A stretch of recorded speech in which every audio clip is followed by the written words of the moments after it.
Satpol Air itu Polresta Palembang bisa menyelamatkan sebanyak 36 penumpang speedboat yang mana waktu itu terjadi kebakaran. Ini kalau dinilai secara material memang itu sangat material sekali. Apabila mungkin kami menyampaikan santunan itu paling tidak hampir 1,8 miliar. Tetapi ini manusia tidak punya nilai yang sangat terbatas, ya, tidak terbatas sekali.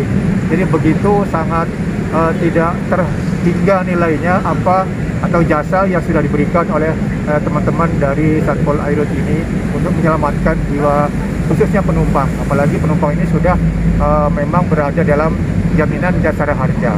Ini juga dari pemerintah juga tidak mengeluarkan biaya untuk memberikan santunan. Ini tentu sangat membantu sekali untuk pemerintah, apalagi di dalam saat-saat sekarang ini sangat membutuhkan dana-dana dari masyarakat.